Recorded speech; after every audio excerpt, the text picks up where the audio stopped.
Now, you should have some do you have music that goes along? When you start off your podcast, We need somebody to make us some music okay, because get a nice score I going. feel like That's it's got to be a custom thing. yes, Buck Fever Outdoors score because correct. Otherwise, you would have to end up Right.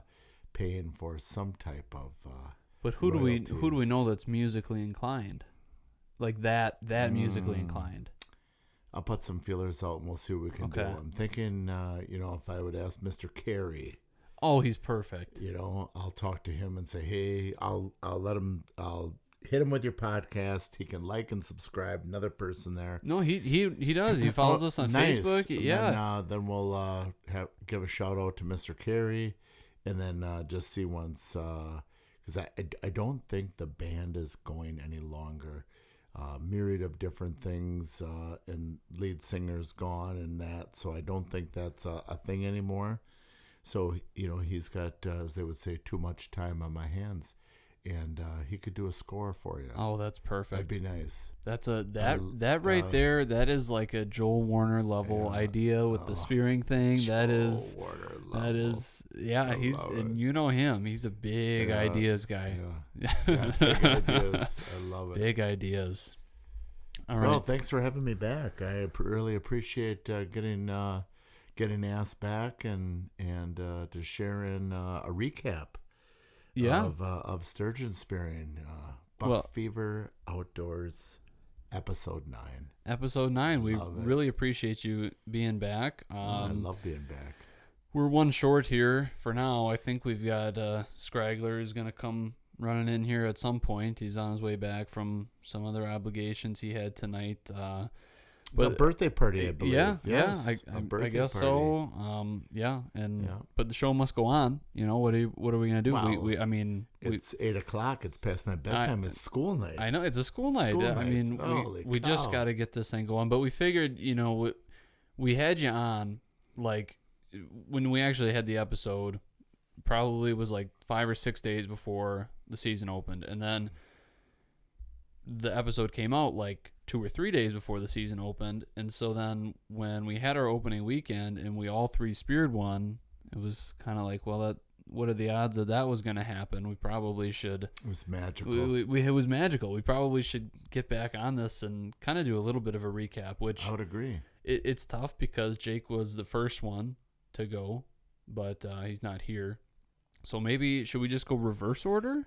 Yeah, or we can wait to tell each other stories and just kind of do a little recap and go that's over some better. other things. That's and better. then we'll save maybe Yeah. those stories for at the end. I think that would be a good way to do that. I agree. That's another brilliant idea right there. I mean, Joel Warner you're- level. you were going to be Yes, taking Jake's spot yes. here before Joel too Warner long. level. I love it.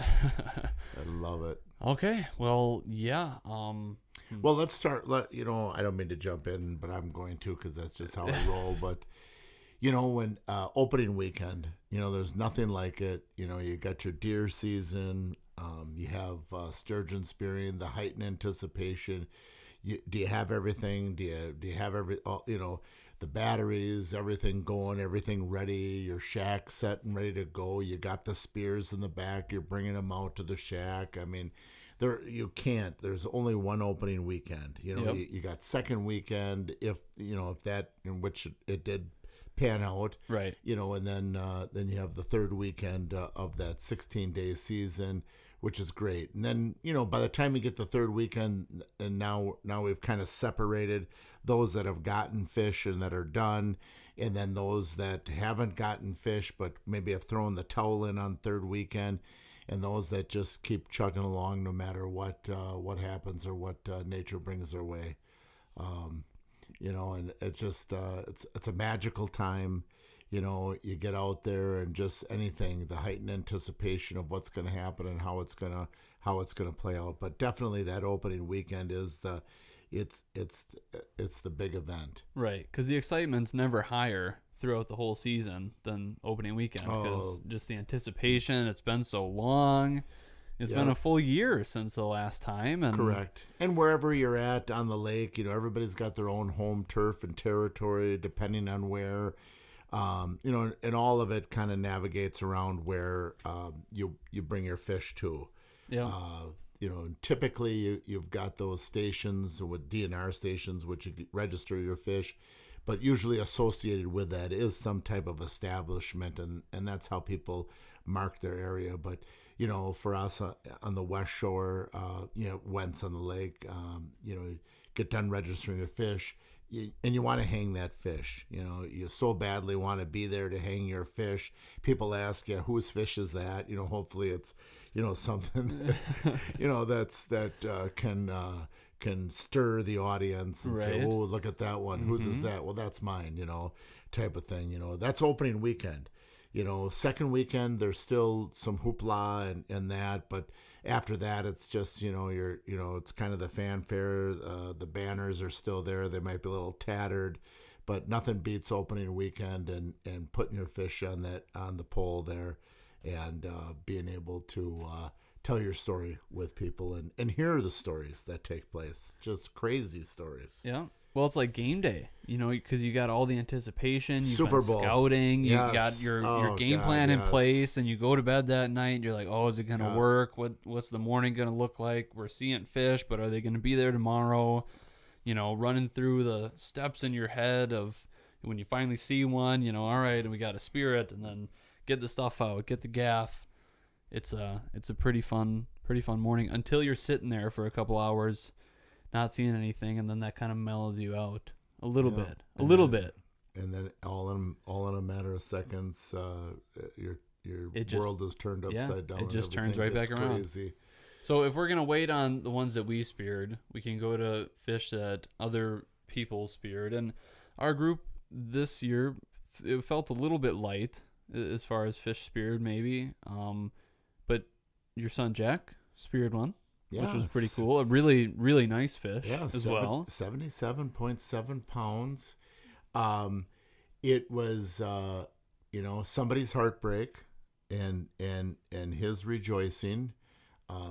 When he gave me the call and I ran over there, and he had the door open and I helped him gaff the fish and bring it out of the hole.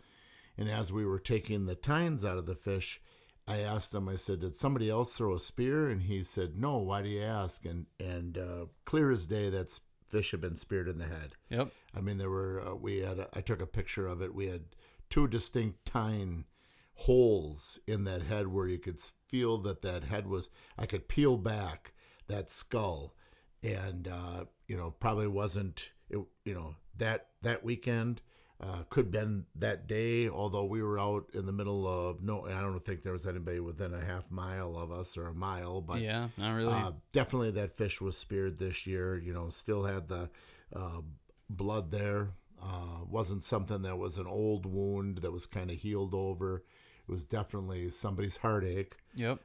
And then his excitement with that. When we went into Wentz and waded in and put it up on the pole, I had run into another a student of mine, and he was sitting with a gentleman, and when he speared his fish, that fish came in upside down, sucking on the bottom of the ice. Well, here, that fish also had been speared in the head, and this guy was able to spear that fish as well. So, there's somebody out there saying, hey, that was my fish.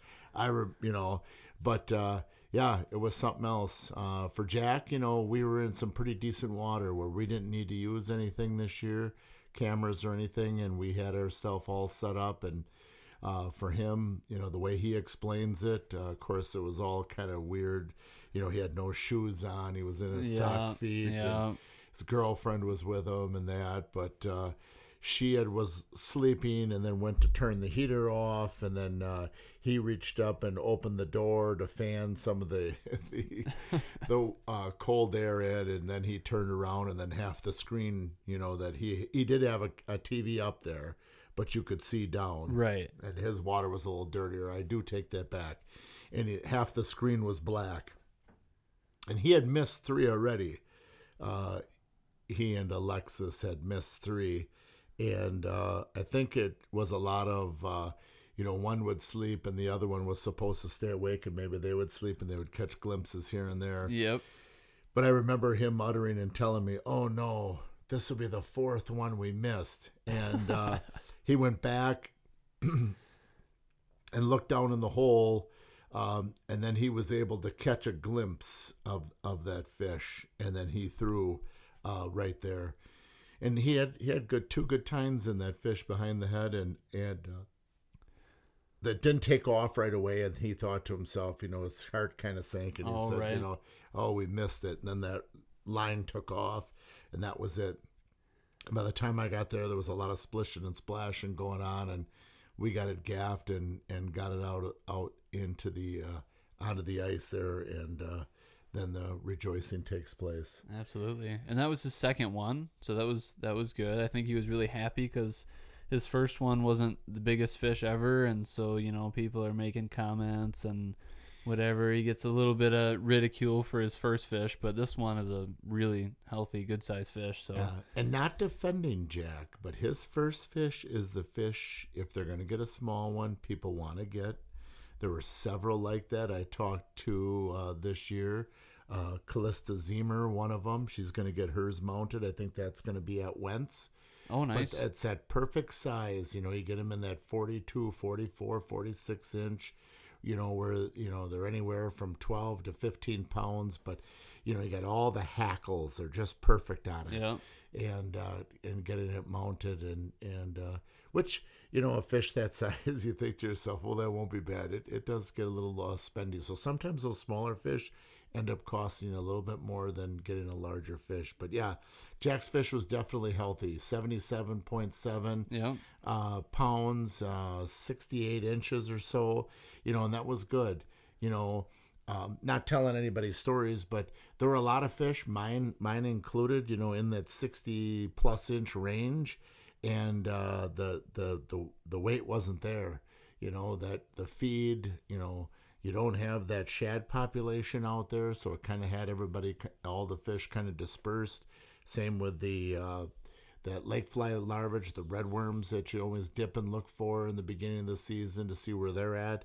Mine came over those snowflakes, and I saw that big head, and I thought to myself, this is it, Yeah.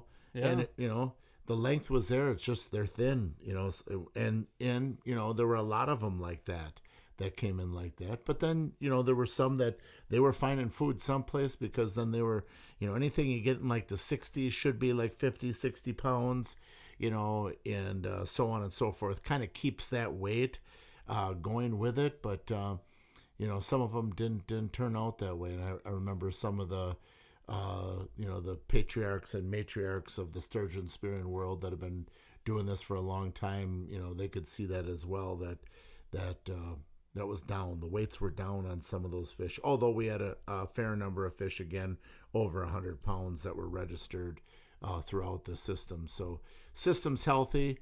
Could it be a sign of, the population is steadfast, and maybe they're foraging a lot harder, and it's feast or famine for some of them, but that'll all come back.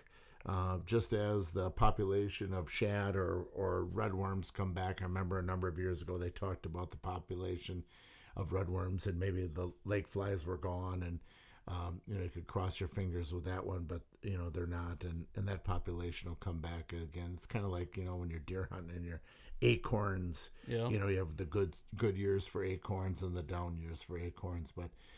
This year had a lot of different strategies. Ice conditions were one this year. The main part of the ice, for the most part was good, but just for the West Shore, it's getting out. Crack had worked its way open, and was just tough. By law, you got to have 12 inches to put out your car bridges, and so UTV bridges back and forth. And the perils of getting across those can be a little cumbersome, and you can't say enough about our organizations, our fishing clubs around the lake. They put in a lot of time out there. Speaking of the West Shore Fishing Club, also the Friendship Fishing Clubs, Scott putting out all of the different things, telling people to warn for, or marking things on a pin and putting them on social media so to stay away from those, and all those places did that throughout the lake. And if you Sturgeon Spear and Buy Sell Trade or any of these other ones, Winnebago Junkies or different social medias you can get yourself onto to not only get information as far as fishing information, but also to get information as far as safety is concerned. And can't say enough about the clubs and all of that they do and invest to put in to our sport to keep us safe as we're going out back and forth. How many times did we come, back to the crack to see the Wentz, moving those things back and forth. The Kleins were moving them back and forth as well, Yep. And I apologize if I, forget names, that I didn't mention of people, and everybody chipping in. I had a lot of my former students too that were chipping in as well, and it was nice to see the young people there doing that. Zach went all the time, every day, making sure he's out there. His brother Sawyer was out there. You had Chase Wagner out there moving shacks back and forth and getting those bridges set up where they needed to go. So it was nice. It's that younger generation that's kicking in, that's going to be there, and they're going to take over, where their dads, and they have taken over where their dads had done it, and they're going to continue to do it as well. Yeah, and it really shows how it's a group effort out there. We talk about the camaraderie and how some of that shows up at Wentz, but even just trying to get back off of the lake, you start to see some of that too, and we did this year. Because we would go out and things would be fine, and then after the season closed for the day, you'd come back and the crack shifted, and now where the bridge was maybe isn't the greatest, and now you got to move it, and just making sure that everybody can get on and off the lake safety. It's kind of a group effort there. Yeah, it's for kind sure. of a unwritten rule, Right. And like you said, yeah, people were there helping other people and people you didn't know, and just making sure everybody was getting on and off safe, and that's the biggest thing, with the East Shore, Fisherman's Road and Pipe, and going up to Calumet County Park, and that they were driving off. In fact, I saw a video today, some guys were still driving off on the different spots on the East Shore, UTVs, Wow. the ice in the main part, still 14 inches of ice, water on top,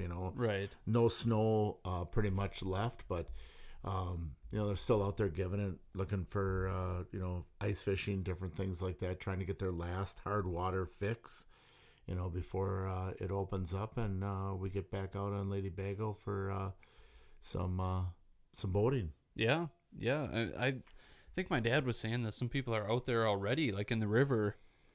Yeah. Like going after some walleyes now up in De Pere, that sort of thing. De Pere is open, and even in our river system is open. I know the last weekend we finished up outside of the river there, and you could just see the mouth of the river growing and growing, reclaiming back. But it's that time of year, and you get a quite a bit of rain that we got. If that was snow, that'd have been something else, but quite a bit of rain we got, and that's going to change everything and get those fish moving and get them going. One of the things that, when Battle on Bago came around and we went up to get our tickets, and we talked to the biologist up there, and we had given our name, and when I registered my fish, we gave the name to the biologist again. I do the ice fishing team, the high school ice fishing team for North Fond du Lac, along with Zach went, and then some adults as well, parents that have helped out immensely. But we offered to volunteer our time. We had done that with Coach Colby one year to be able to do the tagging. I think that'd be really interesting to see that happen and transpire and be involved in the sturgeon tagging. Oh, yeah. That would be really neat to take those specs and see once the type of fish that we do see and in our system, and be able to see it firsthand to kind of get those numbers as well. Be a lot of fun, a new experience. Do you ever go up when they're spawning and check that out? Because that can be pretty cool. We have. It's unbelievable. You sit there in your hole and you're staring down there, waiting for a fish to come by, and now you're here in a river and you could almost practically walk across, when they're thick as thieves, and going through that whole process of spawning and taking that cycle back over. And I think the gestation period is like 25 years before you come to maturation to be able to spawn. But that just shows how healthy our population is for sturgeon and that. Oh, there he is. There's oh my gosh. Not the birthday boy, but coming back from the birthday bash. Right, come on in. So we had Bree's birthday, correct? Correct. Oh, nice there. So we'll get you going. So we just been kind of talking about opening weekend, what it's like and that, and then all the weekends there. So we hung on for 3 weekends, trying to get my wife Sarah a fish at the end. My son Jeb a fish as well, and he had somebody help him out.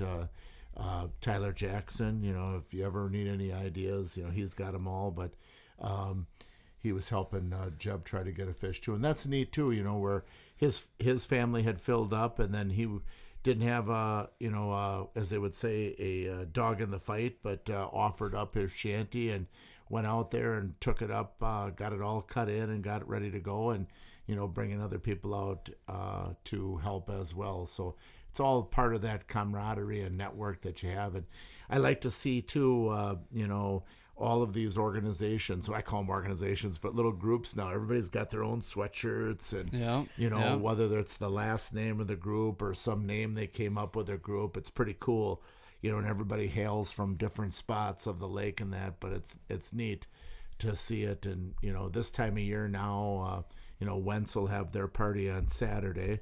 It starts at 9 p.m., and then they go through, and then they award people who have been lucky enough to spear. And they got all different kinds of things that they do with that, and they have raffles and that. I know the East Shore has a big one too that's coming up as well, and with raffles and that. So it's one more opportunity to regale yourself in some sturgeon type of atmosphere, and to get together and kind of finish the stories you haven't told, or to rehash stories. You're always going to hear it, and you're see the arm movements, and you can tell that they're talking about spearing, and whether they did it this way or that way, or I had it left-handed, or I did a pirouette, or whatever. And the stories embellish, as I can go on record too, because when Joel Warner was here last week, he set a weight record straight, and as I get older, I tend to maybe embellish. 83 pounds, not 81 pounds, Joel, because I did go back in my time hop. Yep. That was 12 years ago, and I was able to put that down there, and I did have it in there. I forget how many inches, 72 inches, 83 pounds. And that was a rare one, because we came out of pipe on that one, more of an East Shore set up there. Nothing wrong with the East Shore. I grew up in St. Peter, but you kind of have your area that you like to go to. Those people like to be down south, and those at the east, the west, and then you got the group that's up north, north of Oshkosh. And so everybody's got their little areas, their go-to spots, their GPSs of all their spot. Hey, I got some spots in the past here, where they check them out beforehand. And as the season goes on, you got your list of where you want to be and where you want to go. And if that doesn't pan out, then you go to game plan A, B, C, D until you're down to Z, but you're out there still giving it. And, it was one of those years where, you just had to keep moving and setting up again. Some of us have the availability, not myself, but to keep all week. Usually by the weekend, the Sundays, you pull the shacks, you bring them back, you retool anything that you broke, or batteries or whatever else you got to do. And then, there you are Friday, you're hauling back out again and getting set up and getting ready to go. And, between that time, you're putting feelers out and trying to figure out, what's the next plan, who's all going to go again, and stuff like that. So it's always something. It's a lot to do. And I think after that season's over and you close that door, as I remember in the Stewart, in the Frozen. Oh, yep, the Frozen Chosen. Frozen Chosen. Yep. When he closes that door, it's like closing the coffin on him. Not quite that much for me, but the there's that sense of you've been going and going and going, and I can only imagine with that group, they're going every day until that season's done. And even after it's over, they're out searching, scouting, and hunting. And that's why they're so successful. It's like, hey, I wish I could do that, or must be nice. They put a lot of time in doing all that, as many groups do. Yep. And that's how their numbers increase as they go along. But after you're done and that final door is closed and you get everything home and that, it's like a 7 o'clock and you're in bed. You're thinking to yourself, I don't have to do it again next weekend. Yeah. Because, I remember Gabby, my daughter's, it's third weekend, Dad. I said, hey, if it's spearing, we're out spearing. I mean, that's just the way it is. You wait all year long for this, It's like the 9-day deer gun season. You're not sitting on the sidelines. If you can get out, you're going to get out and do it until everybody, either says, hey, I'm done, or they fill their tag. Yeah. Yeah, well, we've covered a lot while you were gone here, buddy. Yeah, catch me up to speed. Well, I mean, we've covered so much. I don't even. We talked about ice conditions. We talked about the way the season started off. I talked about Jack's fish. We haven't got into some of the other things there as well. We did touch on ice conditions and stuff like that. Just kind of a general overview of Okay. events and things, but we didn't tell like the main event, all the stories of the 3 fish we speared and everything. But yeah, I mean, you kind of have to kick that off. You got it started. Yeah, I guess I did. Don't move the spear, Jake. Yeah. Don't move the spear. I love that one. See, I don't even remember saying half the stuff I did before I even speared it till I watched the video with Noah. I was like, I don't even remember saying that. That was Terry, wasn't it? Or was it? I told him not to move, and he's like, he grabs the spear right away, and then as soon as I throw, I said, I got him. He's like, well, good, because I didn't see him. Typical. He's not very modest, or like when I speared the 98.6, that's a 100-pounder. No. Oh, so, yeah. that was hurtful. No, it's not. Yeah, right away. Yeah, just shuts me down. No, it's not. That hurt. No, but so yeah, I don't even remember. It was like 8. Was it 8:10? Yeah, somewhere like in there. It was not far into the season. Like 10 minutes before that, I'm pretty sure I saw one, and I don't think it was legal, and it didn't. It just crossed the pipes and like turned around and went back out. So I didn't throw and all that, and it was under my dad's feet. So then, like about 10 minutes later, 10, 15 minutes later, I'm sitting there and watching pretty much under my dad's feet because our X's went out pretty far. And I can see this head come just block out the X. I'm like, oh, that's a big fish. And I said, don't move. Here comes a big one. And it was swimming pretty good. It didn't come right through the hole and was under their feet, so they never even saw it. And then I let her wail and pulled it up, and within probably 10 seconds it was out of the hole, and I'm freaking out, yelling to gaff it, because if you saw the first video of my first fish I ever speared, it was just rolling in the middle of the hole. Water was flying all over like the Wisconsin Dells, and I didn't want that to happen again. Thankfully, this one was a lot better hit. It had 3 tines in it. It was a little close to the head, a little closer than I wanted to be, but we got it out. My neighbor was with me. That was his first time ever being sturgeon spearing, so he was really lucky to see that, kind of like Noah. Broke in the new shack great way, got blood and sturgeon slime all over the carpet. So immediately, within, I don't know, probably 30 seconds after I speared, I was on the horn with Noah, FaceTiming him, and I'm on the phone with you. Dad's yelling at me to close the door so he can get it all situated to spear, and I'm taking tines out and everything, and so that was a pretty cool experience. And that was my second fish ever, 74 pounds, 68 inches, I think. F1. I've speared 2 F1s that were pretty good in size. So, yep.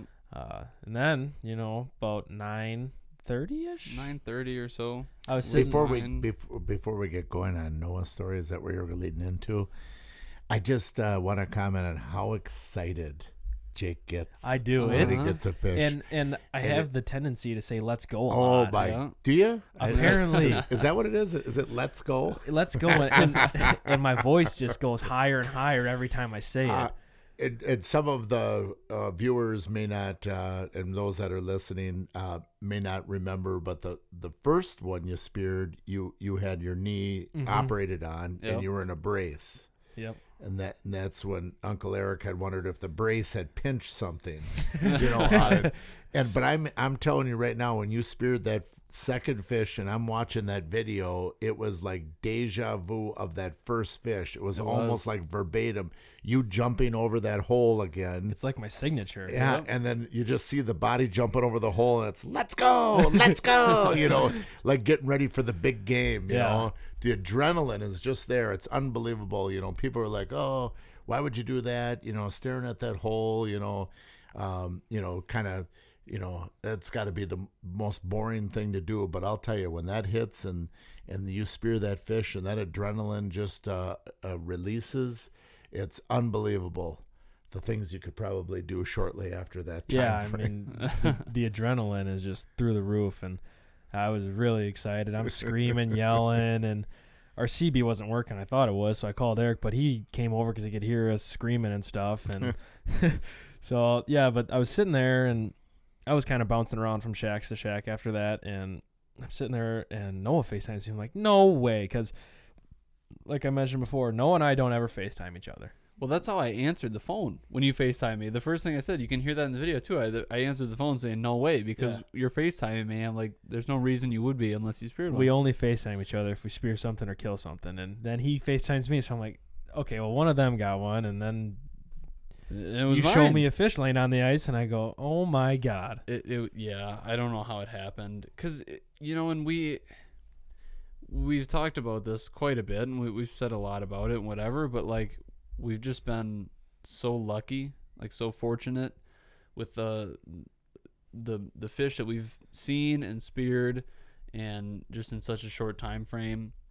And so we were kind of going into this year thinking, kind of trying to temper the expectations a little bit, like realizing how spoiled we've been, and just knowing that we could still have a good year even if things didn't work out like they had been going. And we had so many issues with our GoPros, and we talked about that a little bit too, but we would go out, and we had done some small game hunting and some other things, and even going back to deer season, you had some GoPro footage that you would turn it on, press record, and it would say that it's recording. It was recording, but I think the SD card was just broken, so sometimes it would save it and sometimes it wouldn't, and we were just losing footage.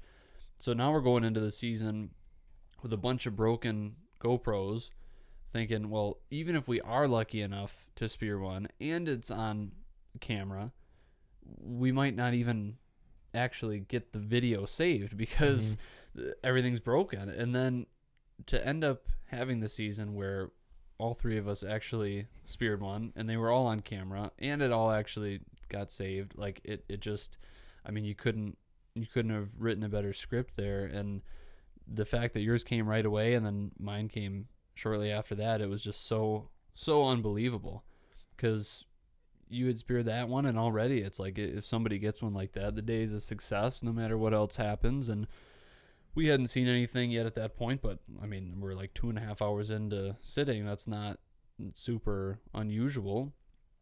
And I was kind of on break for a while there. I was kind of on my phone doing my thing. Well, usually when it comes to that stuff, it's like I kind of start off being the one. I'm sitting with Gabby and Ben, right? So it's nap time, it's snack time, and so I'm the one watching. And so that's all just Ben. That's all just Ben. Yeah, naps and snacks. I was gonna say, you're pretty good usually. You don't ever really go on your phone that much. No, I mean, I probably had spent 2 hours pretty much watching the hole, and then I had taken a break, and Gabby was kind of up, and then we just recently sort of switched back as to who was standing guard there and watching the hole. And I don't know, I was getting sore already. Like, I was just sitting down looking over the hole, and when you're sitting there, even if you're right out on the edge, you can only see so much. Like, you can't see the part that's like under your feet, so you could miss one right under your feet, or maybe see it too late to where then you have to rush a shot, and that leads to bad things. So I was like, all right, I'll stand up for a little bit, and I'm not standing for very long, just a couple minutes. Straddling. This was after I did that eventually, but I was just standing regular, just looking down, and that hurt my neck. So then that's when I'm like, all right, I'm gonna do something kind of stupid, but it's just, I don't know. I do that every now and then, and so I just decide I'm gonna straddle the hole. Like I'm just gonna step over and have one foot on each side, and it seemed like it wasn't gonna be that big of a stretch. And then once I got there, I was like, this is like, I can't even get close to doing the splits. I'm not flexible at all, and this was like pushing my limit. This was like the max. I'm not going any further than this. So I didn't know if I stayed there too long, I didn't know if I was going to be able to get out of that position. But when we watched the footage back, because the GoPro kind of like upscales it a little bit, you can see the water more clearly if you watch through the GoPro than if you're watching with your own eyes, which is kind of weird. And then when you speed it up, because you can do that when you go and watch the video back, you can like play it really fast. And that's when I realized that either mud was rolling over the X's or the fish was in the hole. That fish was moving in, and you were stepping across, and you can see it. It was moving in back. before I even went to straddle the hole. So when I watch it back, especially when I speed it up, I'm like kicking myself, like, how did I not see that? I mean, I was looking down the hole this whole time, and when you play it slow, it's kind of harder to tell that it's there. But I'm just kicking myself now looking back on that. But it was weird then too, because then it almost kind of looked like two fish, almost, because it just, if you watch it really fast, which I don't think we really put that in the video, but there's like things moving in opposite directions. It doesn't make sense.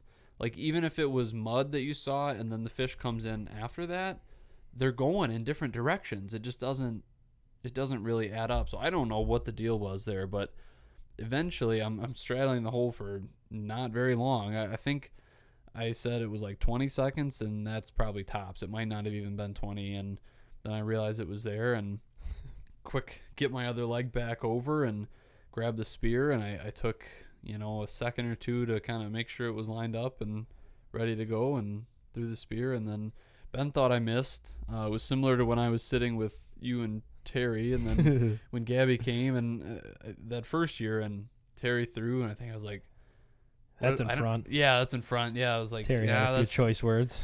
Yeah, and then he was mad, and I felt bad about that then too, because I guess it just distorts your vision enough to where you just don't see it quite right if you're on the opposite side maybe. And so Ben thought I missed. He didn't say anything, but he just didn't really think I hit it. And then Gabby kind of said I got him, and then we kind of took a second, and then once we really saw the rope start to kick, we're like, all right, yeah, we got him. And it was a well-oiled machine. Ben got across the hole. Then we got I don't think we even bothered with trying to take the decoys out or anything. It was like, nah, just leave them down there. But we got the chairs out. Gabby kind of ripped the door threw off. him a little bit, ripped part of the door off a little. So that took some MacGyvering to kind of make it work after that. But threw everything out, and Ben did a good job gaffing it and got that one out. And we were talking about this a little bit earlier before you got here, Jake, and how some of the fish were a little bit skinnier than we thought. Yours kind of matched up pretty good, but she had a big head though. She did, but mine was like, and that's with that F1 being spawned out, that fish probably would have pushed almost 100 pounds, right, if it was an F4 with it. But yeah, go ahead. Because mine was like 62, 63, I think, maybe 61. I mean, it was right in there. It was over 60 inches, and then it was like 46 pounds, and it felt heavier. We both kind of, everybody thought it was a little bit heavier than that, but to not even break 50, then we were like, I don't know, that's a little skinny. Mine was 62 and 38 pounds. Right.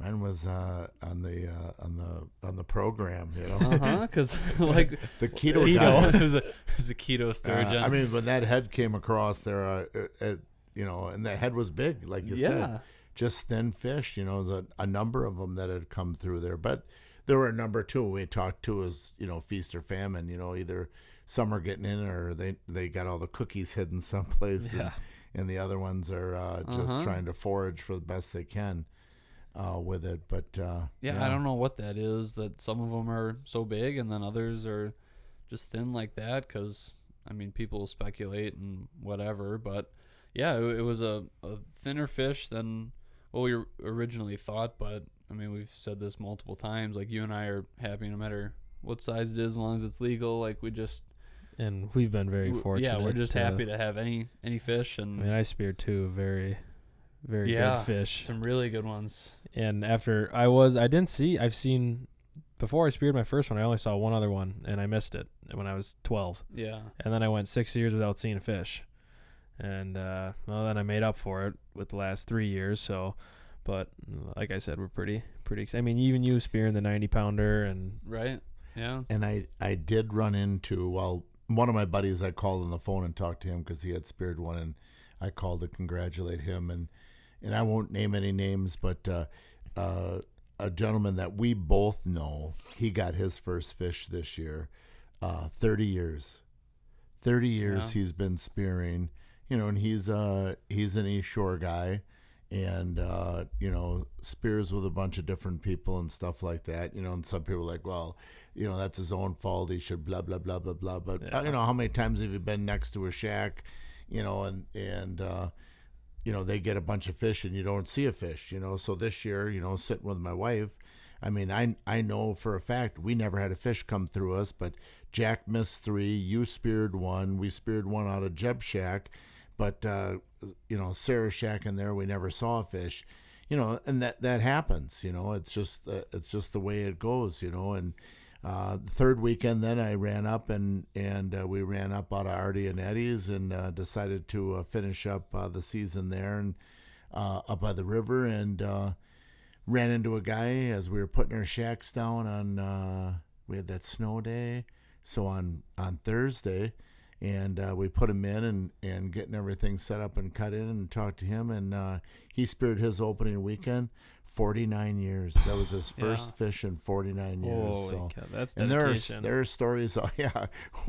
What is it? When do you quit? You know, and to me, I give people props for doing that and continuing to come every year and do this and they don't give up, as opposed to somebody every year spearing a fish, And I just, for that guy to come every year and try to, and he was, that second guy, he was coming from Burnhamwood.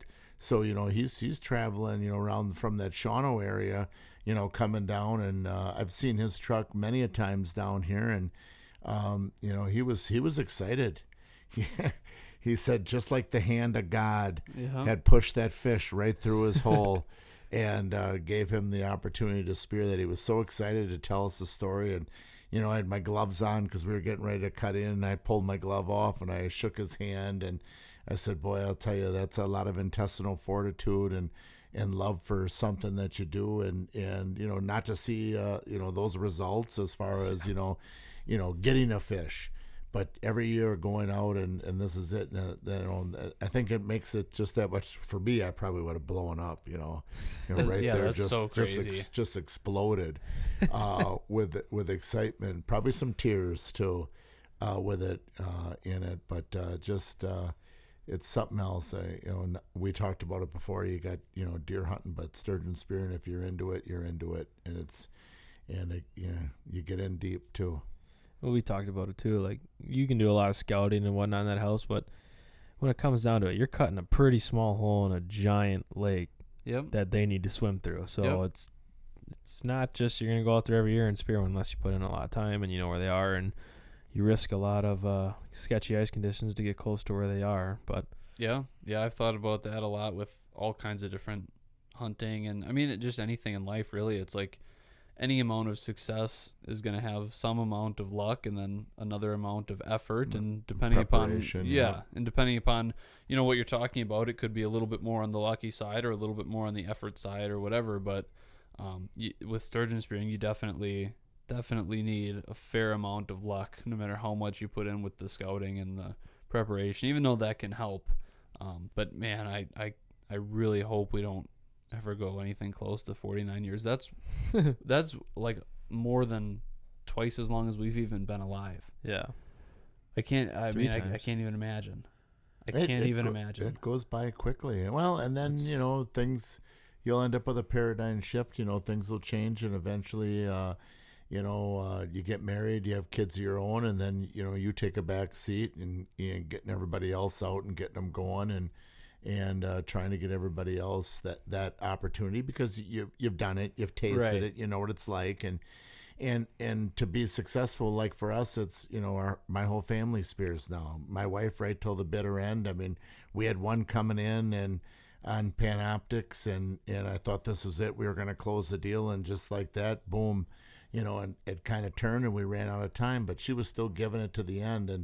And that makes a difference. And it isn't, when are you coming home? How long does this season end? What are you doing now? We've already been to Wentz, you know, and now, you know, she's into it. She loves it. And, you know, and this next year, I hope that we get her first fish, you know, and she's been at it for a while, and that, and, you know, to give her, I know she says, you know, it isn't that big a deal, but I know when she gets a fish, you know, she'll be off the chain. She'll be Right. hooked for life, and getting out there, and she enjoys it. The kids do it as well, and it makes for an easier sport for me, because I don't have any worries, because I know everybody's out there and we're all doing it. You know, whether Yep. we get a fish or not, that's irrelevant. It's just having fun, making stories, and you know, and cherishing in those stories. Remember that time sturgeon spearing when this happened, or when Gabby ripped the door off, you know, and then Dad's there on the weekend, you know, getting it all back together again, and making sure everything works and that. But yeah, it's always stories, and that's some of my best times, more so than the stories we're telling today about getting our fish. It's just the stories and things that happen. Jack in his sock feet and wondering Yep. what the heck has been going on in that shack. I don't know. I don't get Yeah. even I mean, Gabby always brings like a pair of slippers to throw on instead Oh, of the you boots. gotta get comfortable. You gotta get in No, there, you get just the keep heat the boots rolling. on. Oh, You keep the boots. You God. keep the bibs. You keep maybe you Get take your your coat hey off, dudes and that's about. on, No. and just enjoy life. Oh you know? my gosh. Oh gosh. I don't know about that. My Chevy- Go ahead. I was just gonna say my favorite part of your video is probably your hair. My hair. I know. mean, I it didn't looks realize like you that just either. woke up. Oh, I did. I mean, I didn't realize that until I watched it back, because you know I had a hat on most of the time, and then I've kind of been growing my hair out now, and so then when I like am looking down over the hole, there's my hair just kind of like Albert flopped Einstein out, just, comes into frame. just crazy, going crazy out there. But well, you know, we got the hat back on, and you know, it was all good. But so before we tell your story, we talked about this a little bit with Joel last week, but with the Panoptics thing, do you think there's anything to that where they look like they're coming right in, and the next thing, you know, they're turning away? Like, do you think that's a Panoptics thing? Do you think it's something with the hole? I don't think so. I think what it amounts to, and the one thing that we got to realize is we're the hole. So we're staring at this hole, and we see the fish, and we assume the fish is coming for us, but that fish is just, you know, just looking for food. Yeah. You know, and it's going here and it's going there. Now there may be something down there. Maybe it runs across. Now the one I speared came right across. I call them the snowflakes. You know, that siding, whatever you want to call it, that lays flat, but right across. Never, you know, stopped or ventured or turned or veered. Just coming right across. So I think sometimes we look at it and say, hey, why did they turn away from my hole? Like, you know, that was the destination they were going to, and then all of a sudden they decide to turn away. Right. Could be a myriad of different reasons. Food over there, something else, whatever reason, you know, they're coming, and all of a sudden they turn away. So I don't know if we'll ever know the answer. You know, we fish with we use our sonar that we fish with, perch fishing and everything else. They make the same ticking noises. You don't spook the fish there. You know, I think it's just sometimes it works out and sometimes it doesn't. And I think sometimes we just look for answers why that fish didn't come through our hole. Right. And you see now, and the one thing too, you know, with all this technology that's out there, you know, hey, I saw 15 today. I saw 22 today. On their electronics, Right. but never came in the hole. Yeah. Sometimes I like to turn that electronics off, and we like to fish what's called ignorance is bliss. Yep. And then we keep peeled to the hole. You know, with mine, my son's turning the Panoptics. He's over there turning the Panoptics. I'm sitting with him. I'm supposed to be with my wife, and she said, go sit with Jeb. He doesn't have anybody sitting with him. And so I said, okay. I said, but don't yell at me when I spear his fish, kind of jokingly, Right. as you say it. Right. And, so I get over there and what didn't he have? He didn't have a skimmer, and the top of the hole was all kind of dirty and everything like that. So then I went over by you guys and I grabbed a skimmer. I knew there was an extra one in there. And Yep. so I brought the skimmer over and I cleaned the top of the hole because I like to look down. When you can look down, that's the best. Sure, using the camera and things like that to whatever, but there's nothing like seeing that fish come across those pipes, or that fish when you can see it, if you're not using any pipes or whatever, or come to the decoy, just to see it. It's just like, I don't mean to bring this up, but deer, usually you get something, you can usually see them, you hear them or whatever. It's kind of, it can happen, but they don't sneak up on you like out of the blue. But like bear, you can be looking and they just, you never hear them. You would swear to goodness, 200 plus pounds, 300 pounds, 400 pounds, 500 pounds. It would be in. You would hear smashing and crashing and banging and whatever else. But all of a sudden you turn around and there they are. You didn't even hear them come in. Obviously sturgeon, you don't hear them. And all of a sudden they appear out of nowhere. And that's just the excitement of it. And I think that's what, caused me, in the video, I'm apologizing to my son because he hasn't speared one yet. And there's his dad, father of the year right there, well, he's down and over on the side of me and he's spinning that Panoptics around and he's looking at that screen. He's not looking at the hole, and then the concern is, of course, I was quick with the trigger, but, to try to get him to train his eyes from the screen to get back down to the hole to see something that just crossed a pipe, and now it kind of goes in that no man's land where it's camouflaged with the bottom of the lake and that. Yep. And I saw that fish come in and I said, and he's looking over there. He's like, we don't see anything yet. And friends of ours, Supley's had Dave Supley just had speared a fish. And I remember in the video, my son saying, that could have been us. Yep. And I'm thinking to myself, maybe it could be, buddy. You just got to let things play out. And all of a sudden, he's looking at the screen there, and I said, "There's one." And he says, "Where?" And I said, "Right there." And I threw the spear real quickly, and I said, "I got it." And I have been very fortunate. As long as I can see him, I've never missed a fish. Camera spearing, that's a whole other ball of wax. There, might as well throw the spear out the window or the door of the shack for us. Sometimes if I can see it, I'm good. I can lock onto it. I get that camera, and you're looking up there at the screen. You got everything marked out. You've been through it 1,000 times. You're quizzing yourself. You're ready. You're prepared. And all of a sudden, you see that big rubber nose come on the screen, and I get sturgified. I have no idea what's going on. I'm looking down. Where do I throw? Where is it? You look here, you look there, and it's just, I think you're a little calmer in your videos, a little cool and collected. You got that kind of mind and that. My niece's husband, Mackenzie Nick,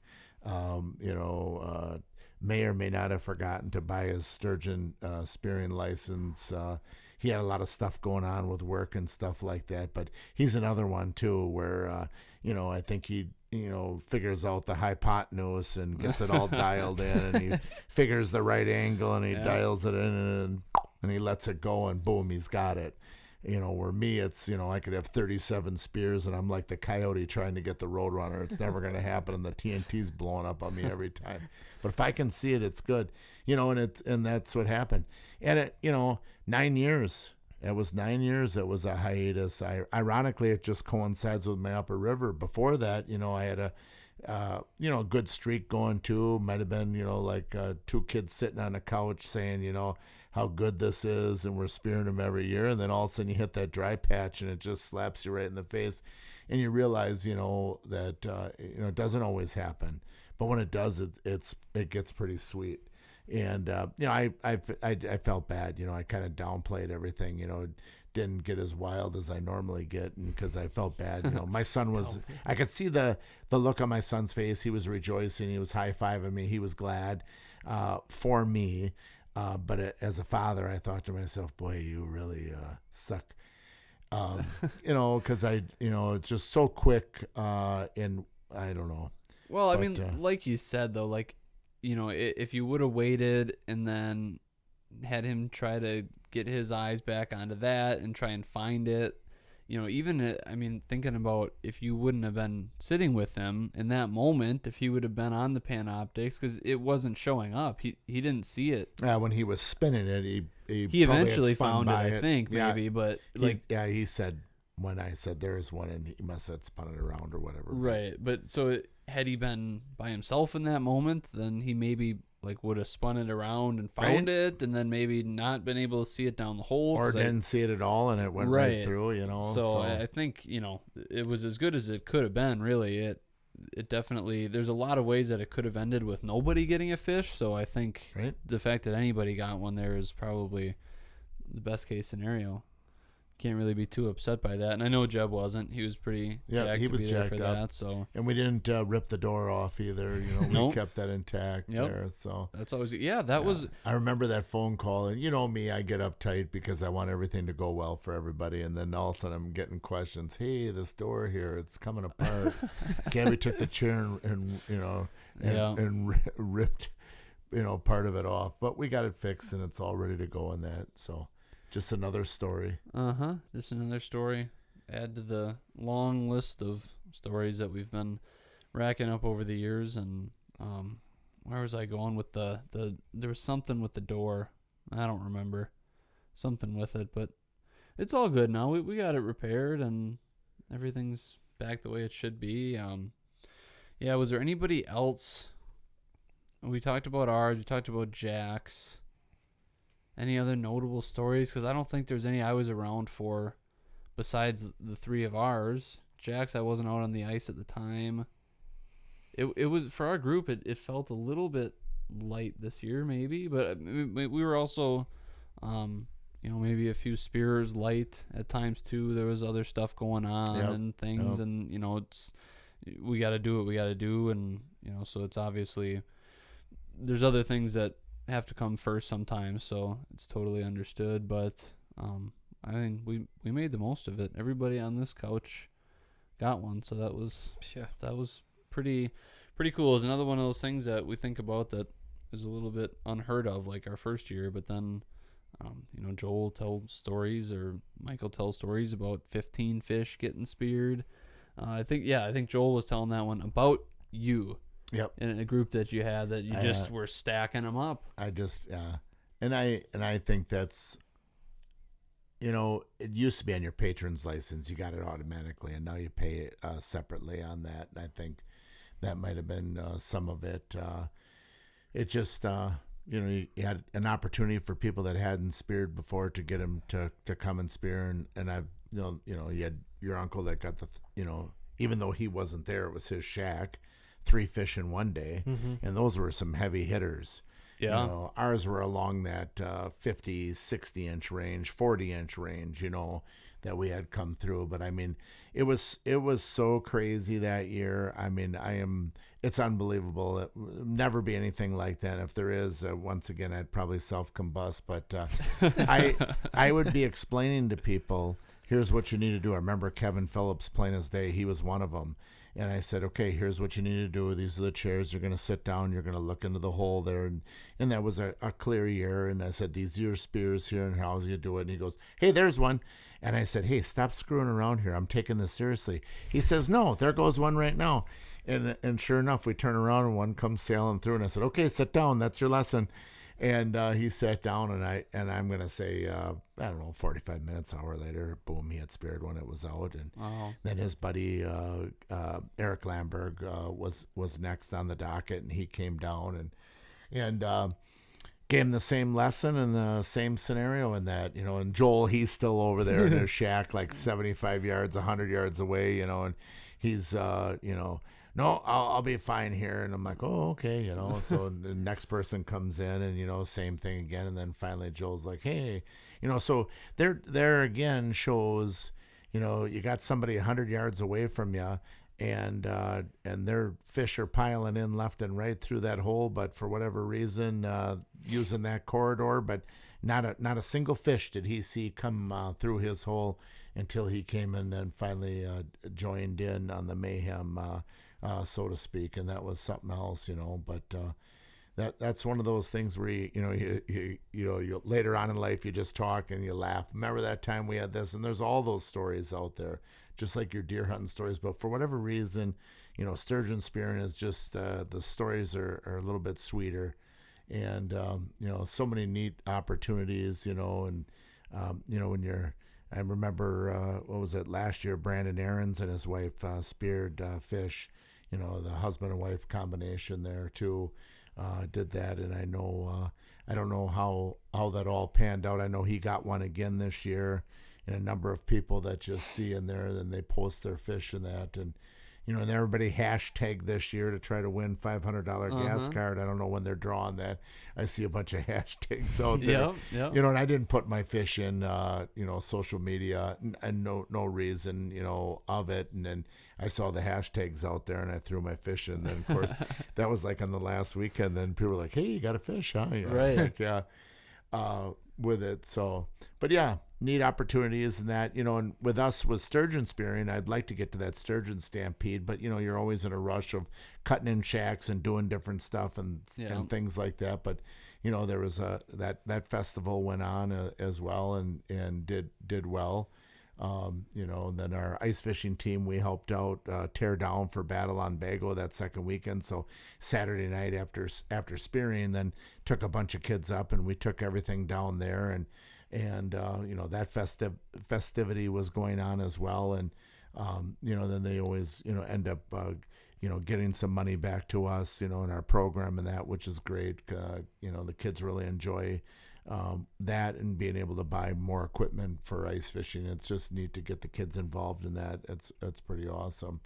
But we got, after Panoptics, we got snowflakes and stars and pipes and that. You know, I think one of those, it's just I like to see the bottom. Yeah. Even if I'm in dirty water, I like to see the glow of the pipe. So if I got something that comes across it, but there are those that are steadfast and no pipes. Yeah. Well, and that's it. You know, it was along the lines of the Panoptics thing, because some people swear that they can see them and it messes with them and they don't want to come in. And the three of us that speared one this year all had those, you know, whatever you want to call them, the X's or stars or snowflakes, whatever. We all had them on the bottom. I love it. Wasn't them. a problem. I mean, I've had fish too when I used to do the pipes, the PVC pipes. Yep. You know, and Joel told that story too, where all of a sudden the pipe starts to move, and I mean, it's moving, and it's really moving, and that fish is just plowing the pipe, but you're trying to figure out now which pipe is it plowing. Right. You know what I mean, to Yep. turn that pipe. So it depends, and I'm sure sometimes they might get spooked by it or not get spooked by it. You know, there could be a myriad of different reasons other than, you know, there was another sturgeon down there and said, "Hey, Charlie, come on, let's go this way," and then all of a sudden, boom, they go that way or whatever. Right. Ends up happening. It's whatever you believe in. Yeah. And you feel comfortable with, and you feel that's what it's going to do. I mean, that's all part of getting you ready and prepared, you know, to harvest a fish. Yeah, 100%. I like them for the most part. If you can see the ripples on the bottom, then they're probably not going to go down for us, though. I mean, if it's that clear. Yeah. But other than that, maybe not. I love it. Our stars there's 6 of them, so it lights it up like crazy down there. But we wouldn't have speared a lot of the fish that we have speared in the last couple of years if we didn't have them. Well, so. no, the one that I speared this year, you can see it really good with the star down there, but without it, I mean, I don't know. And I like using that flat material because it nestles into the mud, but then that surface area is still there for you to see it, and it works out nice. And like you said, I put 6 on a few of them. We cut them a little thinner. I've got some pretty wide. You know, it does take, you know, like our mason string and stuff like that we use to get them up, and a good pair of gloves, because once you unearth them out of there, it's still a lot of they're heavy. drag to get it through the water and to get it up. But It kind of they suction work. down a little Yep. bit and everything. But we got to circle back, because you said there was a fish that got speared that was upside down on the ice, and this was before Jake got here. You got to tell that one again. Yeah, that was with one of my former students. He was sitting with a guy. Well, sometimes they'll come up and rub the top of the ice, but I think what had happened was that one had been speared in the head, whether it had come up and was dying but was still sucking the bottom of the ice. I don't think it was deliberately like sucking the bottom of the ice. It wasn't for like Christmas Vacation, kicked by a mule. I think it was kicked by a mule. Eyes go cross and Falls down a well. Eyes go straight, vice versa. But that's what I think happened. And that one had a big chunk out of its skull when he showed me the head, because Jax had the two in it as well. And Can you even imagine? That was unbelievable. Yeah, somebody's heartache, Well, like, you're just sitting there, and then all of a sudden you see the belly of a fish come through your hole. They actually saw like the coming through the side there, if it was like the lips and that off to the side. He actually had to get down and then spear, almost parallel to the bottom of the ice to hit it.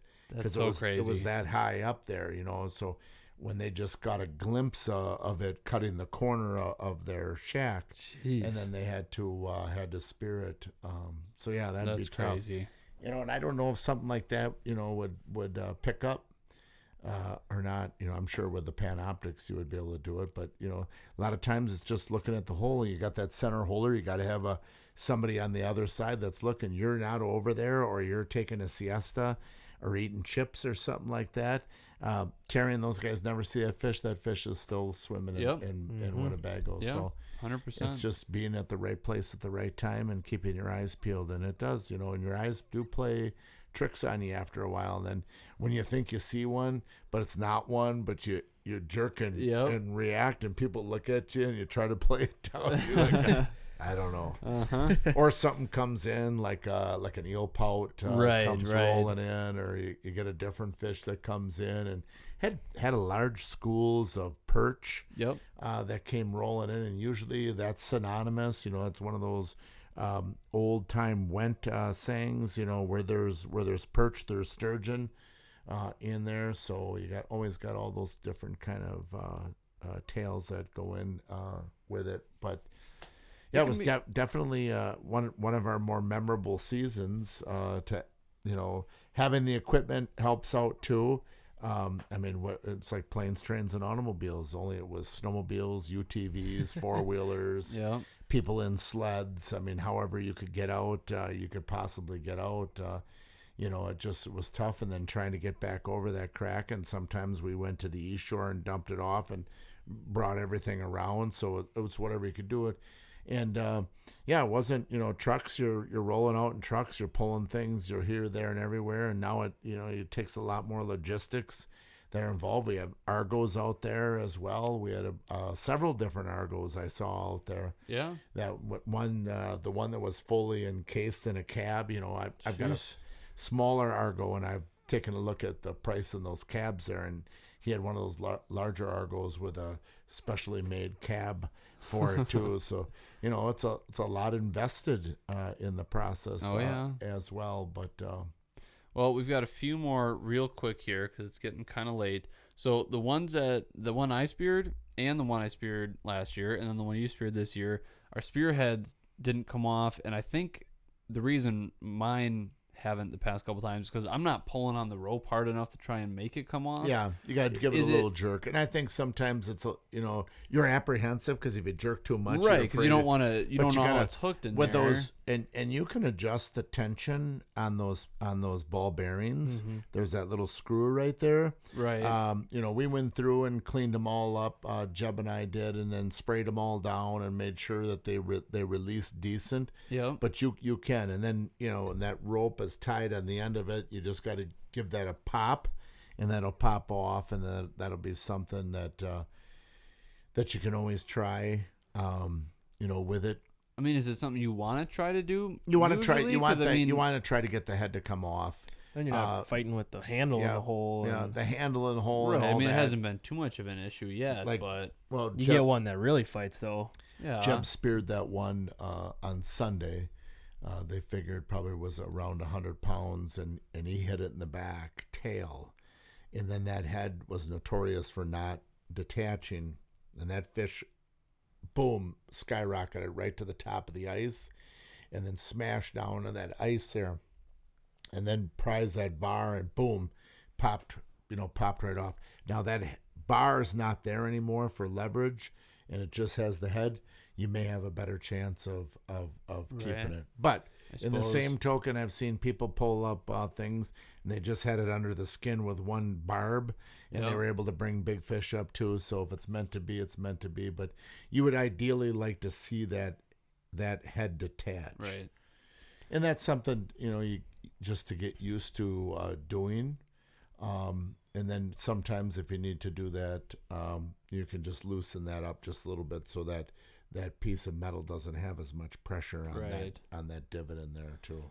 Well, something that comes up every now and then, we obviously like our spears for the type of spearing that we do, but harpoons, those can be an option at times. I know a lot of people sometimes, like if they're upriver where it's shallower water, they might try that. But then you only have like one tine there. Is that something? To me, I was almost thinking in a way it might be like shooting a turkey with a bow and arrow, kind of, where it's like it's much more effective to use a shotgun, but some people like the challenge then of trying to get close with a bow. Is that something you'd ever be interested in? I think the harpoon would be that next level thing, like shooting a bear with a bow. Yep. I know like Mike Roloff, he uses a harpoon. Jim Price uses a harpoon. His harpoon that Jim Price has got is just phenomenal. I mean, that thing is machined down to the tolerances that it's just a friction fit. That head is just a friction fit on there, so that he's able to just, for lack of a better term, it's almost like a suction where it just pulls apart like that. I know several of the Mookies spearfish with a harpoon. They enjoy it, and then of course then you got the other people that whatever that limitation is, they got a cage that goes down as well. Yeah, it's neat. I think it's up there. It's kind of Fred Bearish, if you will. Yeah. To be able to spear with a harpoon, to take it next level, I definitely think it's something to take a look at down the river. And speaking of river and that, knock on wood, I shouldn't jinx myself. Next year will be 9 years for me for my upper river. I'll have points in, so hopefully. Now, I may just have jinxed myself, but I thought last year with 8 years there was a good possibility, but it didn't happen. And so hopefully this year with 9 years to be able to go up. It's just a great experience, upper river. It's just not only the amount of fish that you potentially could see, not only sturgeon, but just, gar fish, carp, all different types of fish. And you see them come in and swimming in schools, and it's, one heart attack after the next as they breach your hole. And it's a lot more activity. Right. You get to see, and when you get something in of decent size and you're in, 4 feet of water, maybe even 3 feet of water, it's unbelievable when it comes in like that. And you're just like, there's, no doubt you can see what you can see. So if you do end up with an upriver tag next year, I might have to take a couple days off of work. We might have to do a video kind of like our first one, even like our second one, just go like more movie quality. Yeah. Just really go all out, get the drone up. Just go crazy with it. Well, Terry might pull too. Yeah. He'll have 8, so if not next year, 2 years. Yep. Yeah. That would be awesome. And like I said, they take so many, I think from 7, from 8, from 9, because I know some group in our group that we spear with, she drew hers at 7. Yep. When I had 7, and then some that I knew drew at 8 when I had 8. So hopefully 9 is the magic number for me, and we can, because things will work out well, I may have a number of days where I can spend up sturgeon spearing next year. Yeah. And so if everything works out that way, that'd be great. So with spearing kind of, I mean, it's done now. We've got a lot of time before next year. What's going to be up next? I know Jake and I, we're kind of ready to do some shed hunting, and then we'll be turkey hunting before we know it. What's going to be cooking now that sturgeon spearing's over? Well, I got 6 to 8 weeks that I can let my foot heal there because That's true. I fractured my foot, my right foot, sturgeon spearing. Bit of an oopsie. Yep, moving bridges, UTV bridges, and we flipped a bridge, and I flipped it onto my foot, and I broke the metatarsal on the top of my foot there, a crushing injury. So I just saw the podiatrist today, and she explained to me, hey, your age, another 6 to 8 weeks. So it smarts a little bit. But, yeah, turkey hunting's coming up. Getting that ready to go, and always looking, not only shed hunting, but just looking on your land for sign, prepping for the next bow season. There's always something to come along. Plus it's, 4 sturgeon shanties at home that I go through and get those all ready to get those put away. Then you got a boat to get out and get that all ready to go and get things fired up. So it's always something to do. In the whole process, it's what keeps you going. Yeah. From season to season, and there's always people you're going to run into and see, and that's in large part. It's what I really enjoy is just the camaraderie of the people. Whatever you're doing, being out there in the wild, sharing what you love and enjoy with other people, and the stories that you tell around the campfire, at the local establishments or wherever. And sharing information and stuff like that. That's always been a fun thing to do. Yeah, absolutely. Do we have anything else? Are we ready to let sturgeon spearing go for the year? A final shout out to all of the clubs and organizations that work tirelessly to make sure that we're safe, that the season's safe, and that everybody comes home and is able to share in that again. You can't say enough to all those fishing clubs. Support your fishing clubs that are out there. Yep. They really work hard to do a lot, and this year was really tough. And to be able to put the bridges out that they did put out, to get those things out, or if I can't say they really did put those bridges out, but they were private bridges that were put out. But it was something. It was a lot of effort that went in and day out, and people that did that. My co-coach Zach really went to the nth degree this year, and getting everything going. And that guy, he had an Upper River tag, but he was on Bago every day, making sure everybody was getting out safe and that. And then very selfless acts that he had for a young man, and there was a number of them that. Were in there, that did a number of things to help out. A lot of past fishing club members of students that were out there doing that as well to facilitate in that. But I see that young generation that are beginning to be involved, and I know Joe Warner had said that too, and getting involved in your local organizations, younger people and taking part and helping out, and whatever you can do in the time frame you can put in to make things a little bit easier to kind of pay it forward and pay it back. There's a lot of great opportunities out there, and a lot of organizations that would love to see you help out as well. But once again, thanks a lot for those fishing clubs out there that do that on a regular basis. Yeah, 100%. Makes a huge difference. Anything else, buddy? No. We good to go? No, sorry I was late. No, it's all good. It's all good. Mike carried the team, so thank you. Yeah. Thank you, Mike, for coming back. Not a problem. Awesome sturgeon spearing season, and thanks for everything that you do for getting all the shacks ready, and having all of the shacks for all of us and giving us that opportunity. Obviously Zach did a bunch of work for us this year, but year in and year out, none of us would be able to have the opportunities that we have if it wasn't for you. So thank you for that. No, you're welcome. I just enjoy seeing people spear things. I think I gave you a couple of choice whacks on the ass when you got that fish. Yep. I was so jacked up. It was so exciting to see it happen. So, yeah. And you're hooked for life, You'll never go away from it and do it. Absolutely. Well, thank you for Yep. being here. Next week we are talking deer hunting, specifically scouting this time of year. So we are probably going to be done for the most part with sturgeon spearing. We're going to let it go until next year, aside from maybe a little mention here and there, but we're ready to move on. So we got some good stuff coming up, a couple of new guests lined up as well. So it should be a good time. Thank you guys for watching. Thank you for listening. Make sure you subscribe to our YouTube channel. We got a lot of good videos still coming out, so you don't want to miss those. Thank you guys, and we'll see you next time. I think just one last thing. I think for next year, for an episode podcast, it's like after the hunt type of thing, is maybe different food preparations of sturgeon.